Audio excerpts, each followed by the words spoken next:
kind of get situated here. All right. Thank you, everybody, for joining me for my first. Oh, I think that just happened. I don't know exactly how this all goes, but I want to thank everybody who is joining me today, either live or catching it later, for the first live episode of my Life Alive podcast. My name is Anne Marie Jones, and I am the coach and creator behind A Life Alive seminar and coaching business. And today I am going to attempt to do what I haven't been able to do for a very long time, and that is tell the story behind how I came to get started as a coach and what turned me on to this point of my life. And honestly, I've been trying to sit down and write this or sit down and do this for probably about 2 years now. And I'm just making myself do it today. So I'm going to just share with you, frankly, whatever kind of comes up spontaneously. I have a few, kind of a timeline jotted down that I want to share, but this is the story of how I burned out of one career and started on a new path. I hope you can hear me okay. So, I guess I want to say that one of the themes that came up to me about my burnout story was this question that had been nagging at me for a while before I decided to change directions. And that was, how much of this am I doing to myself? And how much of this is being done to me? And I know that this isn't a question that just I ask myself, but many other people kind of wrestle with this too when it comes to, just how you're navigating your life and how you're feeling in your life. And this question arose for me near the end of my 13-year public school teaching career, when I just felt like I was running around at breakneck speed all the time. I felt like my I couldn't set aside my work even when it was a break. It would take me like the entire month of June to decompress from, school, the entire school year.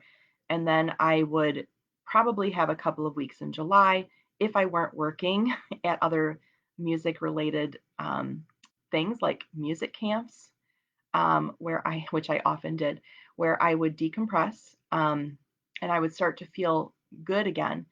But then, come August, it was time, if not past time, to start planning and getting ready for the next school year. And it would just kind of start all over again.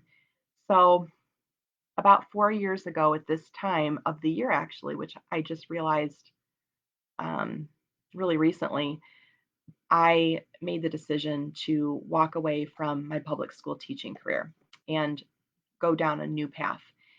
And it was this moment that felt like the most freeing experience I'd ever had. I'm just going to share really unreservedly here. I had in those the months leading up to my decision to quit my career at that point. I was feeling like the most miserable I'd ever felt in my life. I was crying way too much. I was probably pretty depressed. I was gaining weight. My hair was falling out. I couldn't sleep. I wasn't sleeping right. I was waking up at all the wrong times.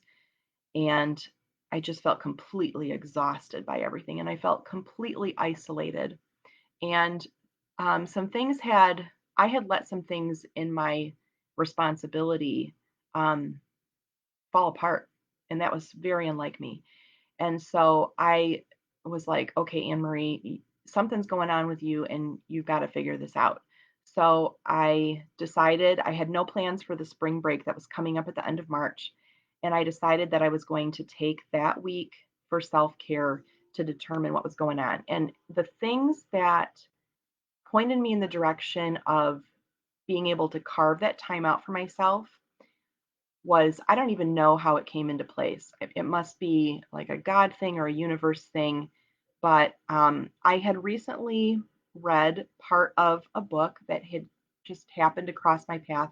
I don't even know how, called Mastering Your Mean Girl. And this is by Melissa Ambrosini. She is a health coach out of Australia. And I had started listening to her podcast. Um, and she had done an episode with her husband in which it was like a bolt of lightning struck me. Like he said in the interview, I thought I had been doing the work, but I hadn't been doing the work. And I was like, oh my gosh, that's me because I'm very good. I had up to this point been very good at reading about a lot of self help stuff, but nothing was going into practice. And so hearing that, it was like it was meant just for me. And I knew that I needed to do the work that I hadn't been doing. So I determined that that spring break time was going to be when I did it. I was going to, do my sitting practice. I was going to journal. I was going to actually do the practices that Melissa had suggested in her book. So I took that spring break to do that. And one of the questions that she poses in that book is, reflecting back on your life, what you can when you can remember feeling really alive, feeling really vibrant and joyful. And I started thinking back over my whole adult life. I was like 38 at the time and trying to pinpoint moments when I had felt like really fulfilled. And within the last year at this point, I could pinpoint two. And surprisingly, they were both moments when I had been in a student teacher conference with the parents and the child, and we had had a really deep and meaningful conversation about what was going on with, like what was really going on with this kid and what I saw and what I saw as a path forward for them. And it was like this moment where you can see everything kind of drop, you can feel it, everything drops away, and you're really connecting with this other person and you're really speaking to them in some, in a way that really matters to them. And I remember that I felt so alive, like I was floating off of the ground for probably a full week after each of these experiences. And I was like, okay, so that's an indicator that that is something that's right for me. Something about, talking with people and working with them one on one. And then I remembered that when I was in college, I loved being a teacher in the Suzuki program at Michigan State University, where I did my undergraduate degree. It was the most like fulfilling experience to be teaching in that capacity. So I said, okay, I know that I love teaching younger kids in the Suzuki style and in smaller groups. So there's, something about this system that I'm a part of in the public schools that was um, was not the right fit for me. So the other thing that I did at the end of that week, and this is probably a little woo-woo for people, but I had been recommended to talk with an Akashic reader that one of my like amazing life mentors had suggested to me. So I had scheduled an appointment to have a 1 hour Akashic reading with her, and I'd never done anything like this before or anything with her with Akashics. And during that reading, she was telling me it's like, your life it's like the sun of your life is sort of hidden behind a cloud. There are moments where you're sort of happy, but for the most part, you're not really happy. And I mean, I was like crying during the whole reading, and I could see in that moment that it's like I wasn't totally off track with my purpose, just slightly.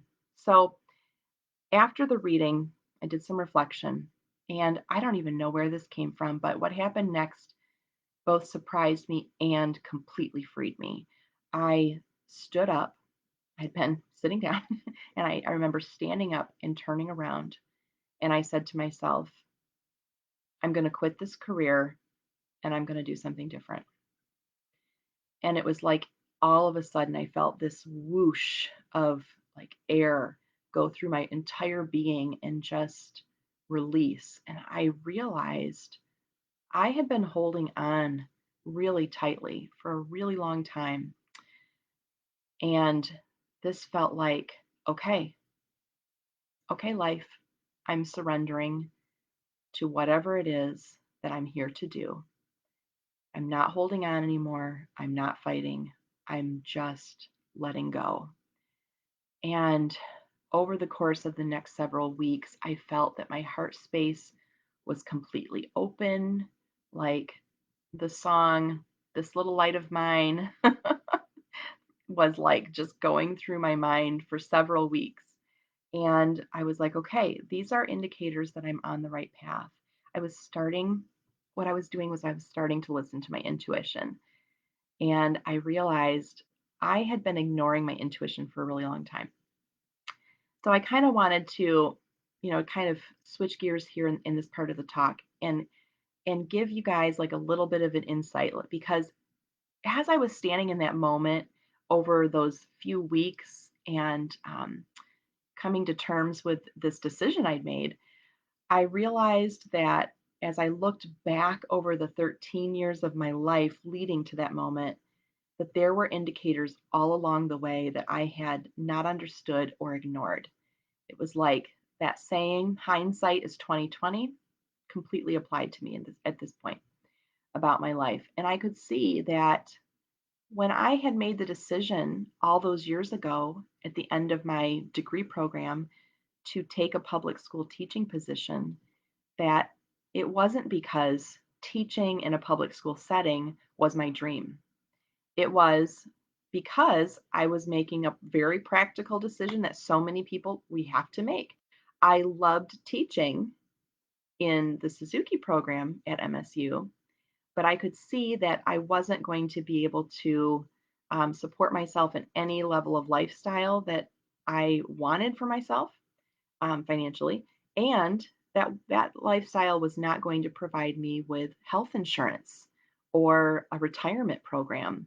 And I just was like, these are big girl decisions. Like, if I want to have a good life, you need to have health insurance and you need to have some sort of retirement. So, if I'm going to have a lifestyle at all as a teacher, I need to teach in the public school setting. So, I think that for the first few years of my teaching career in the public schools, it was like I was going, wait a second, I hadn't ever, through that entire degree program, prepared myself to be a public school teacher. I loved teaching private lessons. I loved teaching those private groups. I'd never considered actually teaching in a classroom. So I had to completely learn like the system of public school education and how to teach all of these instruments all at the same time. And I hadn't even thought about that as an undergraduate on any like serious level. So I spent, 13 years kind of jumping from one school, not feeling fulfilled or happy, jumping to the next school, again, finding some external reason why I wasn't happy. And then where I finally jumped to the last school system that I was in, and I thought, I've arrived. I had a full time position. It was a high school, primarily teaching position. At that time, it was completely high school. And it was a large orchestra program. I felt like I've arrived. This is where I'm going to be for the rest of my career. And even at that point, there was like this moment, this like little inkling way in the back of my being that was saying, "Really, I don't think this is it for you." But I ignored it. So along this 13-year journey, there felt like there were definitely some moments of growth that occurred for me. Um, the biggest lesson that, that last, okay, so I want to say that last position that I taught in, I was there for 7 years and it was a high intensity, high pressure program where, performance was definitely what was high levels of performance were definitely expected of me. And I knew this before I even started my first day because I had my boss at that time when I started, the boss that hired me, um, became a bully in my life. And before my first day of teaching in that program, he said to me, he pulled me into his office and he told me for basically an hour that I had to be the best because the orchestras at that school had to be the best. And if I wasn't the best, he would fire me. And this went on for an hour. And he basically was like in my face. And I was completely terrified. I had just moved to a new community. Um, and I felt completely overwhelmed by that. So I went into the first day of this job feeling terrified. And what I grew to learn over the next few years there was a huge catalyst for growth in my life. Um, because I completely fell apart after this. I was a nervous wreck for like the next year and a half, 2, 3 years of my life in that position. I went through one of the worst depressions that I've ever experienced in that first year and a half, to the point where I recognized I needed help. And there was a moment that happened in my apartment where I had a headache and I pulled out prescription strength painkiller, and a pile of those painkillers fell into my hand. And I had no intention of taking a pile of pills, but a pile of them fell in my hand. And I looked at them and I thought, I wonder how many of these I could take and it would make the pain stop. And as soon as I had that thought, I was like, holy shit, Anne Marie, that's not okay. I did not take a pile of pills, thank goodness. But what I did do is I scheduled an appointment with my primary care physician, and I told her I need some kind of antidepressant, anti-anxiety medication right now because I will not survive this year if I don't have some help. She prescribed me 2 medications, which I began taking right away. And then this was like kind of coming up on the end of um, like a break that got like through midwinter break of my second year in that position. That got me through the rest of the year. I At the end of the year, I had been recommended to teach at a summer music camp in the Czech Republic. I was very excited to have some world travel experience, so I got on a plane and I flew to the Czech Republic, and I had an incredibly wonderful experience there.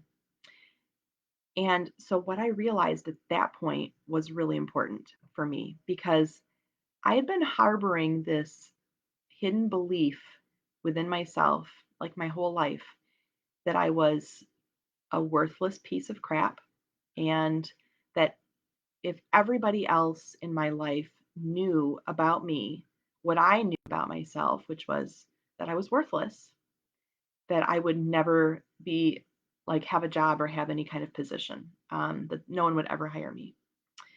So, and this part of myself started to become healed through this experience with this particular school and with my experience at the music camp. Because while my experience at the school had been that I was never good enough, that I was never the right person for the position, that I couldn't do it well enough, that I had to be someone other than who I was. My experience at this camp showed me that I was highly valued. And I started to go, wait a second. I think that I've done a good job in other places of my life. Maybe it's not that there's something wrong with me. Maybe what's wrong is this system that I'm a part of. And I came back from that experience into the next year of teaching with a new level of confidence that I hadn't had. It's also interesting that it was my third year in that teaching position. And we all know that it takes 2 to 3 years to really learn something new. So I got into my third year. I started to develop confidence. I started to show some success in that program. And I realized that I'd healed that part of myself that didn't value me, that I had started to value myself at a deeper level. So that was an important lesson that I needed to learn along the way. And the other lesson that comes up really strongly that kind of led to me leaving the career of teaching was that I needed to be my own best friend, that I was a person, and this came right near the end, I had been a person who always put everyone else ahead of myself and to the detriment of myself. So if my students needed something from me, I, you know, I put my neck on the line. I would give them whatever it was that they needed, even if it was damaging to me or dangerous to myself in some way. Um, and I formed attachments in a very unhealthy way and would kind of almost have an obsession with these attachments. And I realized um, right before I had made this decision that I was valuing others that didn't ever even think of me. I was thinking of them constantly and putting their needs ahead of my own. And I went, wait a second, that's so backwards. I really need to have my own back first. So I started doing that. So in that moment when I made the decision to leave my career, I also had this other thought. Just wait a year. Just wait 1 year and figure out what it is you're going to do. And I realized, no, that's putting myself last still. And I need to put myself first. So I said, no, I'm not going to wait because it's better for everybody else in my life. I'm going to do it now because that's what I need to do right now. And so within just a few weeks of making this decision, I I decided to check in with my therapist because isn't it kind of crazy to just like leave your career after that you have 2 degrees in after 13 years? I decided to check in with some friends that I really valued their opinions because they were going their own way in life. And every indicator from those external sources was like, great, you're doing amazing. Go for it. And then I decided, okay, it's time. I need to make this appointment with my boss. By this time, I had a much better boss, an incredible administrator who I highly respect, and was no longer being bullied at my job. Um, and I made an appointment with him to tender my resignation. He was completely surprised and also, just supported me. He said, "You know what, Anne Marie, so many people don't realize when they burn out or they don't make the change. So, here's what we're going to do. We're going to make this announcement. I'll be there to help support you and we'll start the process right away." Because, of course, they wanted to start a hiring process for a new instructor. So, um, and the one thing looking back on that I really hope I can now impact for others is that if he had in that moment known about coaching and been able to recommend to me, before you make this drastic change in your life, might I recommend that you talk with a life coach? That might have completely changed things for me. I might not have left the career of teaching at that point. But again, life coaching isn't something that is widely known in the Midwest yet. And I think that a lot of people don't really know what it does. So, anyway, I quit my job, I quit my career. I knew I was moving in the right direction. I very quickly decided to explore a coaching program in San Francisco because my intuition had been nudging me to go out west. And so I turned in my keys at the end of school, and the very next day, I hopped on a plane to go explore that program. And for the next year plus like 3, 4 months, I spent time delving into personal development and sort of unraveling or peeling back the layers of myself that had gotten in the way of me feeling fulfilled and successful in my life. And I realized, wow, you don't actually have to burn down your entire life like I did and completely start over in order to feel fulfilled. There were a number of reasons why I was holding myself back from feeling fulfilled in my life in ways that wasn't aware of when I was in the trenches doing it. So, my message really at this point is you don't have to quit your life in order to live the fulfilling life that you know is possible for yourself. Probably there are things in your life that you are not aware of because they're in in your blind spots, that when you work with someone like a coach who helps you to see those things and then develop resiliency around them, that you immediately start to feel that your life is more fulfilling. And it's so silly. It's so simple.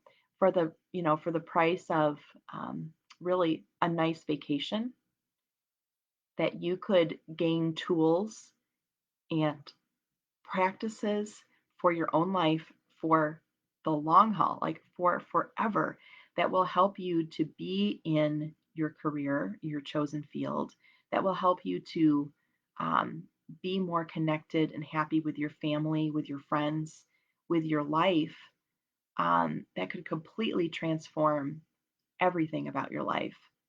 That's possible. Um, so I guess that's what I want to say today. If you are at all experiencing symptoms of burnout, or if you're not yet, maybe you're just feeling like you're kind of going through the motions of your life and you're just not feeling as connected as you would like to be, that it's you don't have to completely jump ship or resign yourself to, well, this is just the way it is. You don't have to do that. You can live a life that feels fulfilling and meaningful and joyful and just juicy. And you probably, it's probably something that has been there nagging you all along that you just haven't really paid attention to. So I wish that for everybody else. I think that's a good place for me to wrap up. I didn't intend for this to go so long, but thank you so much for tuning in today.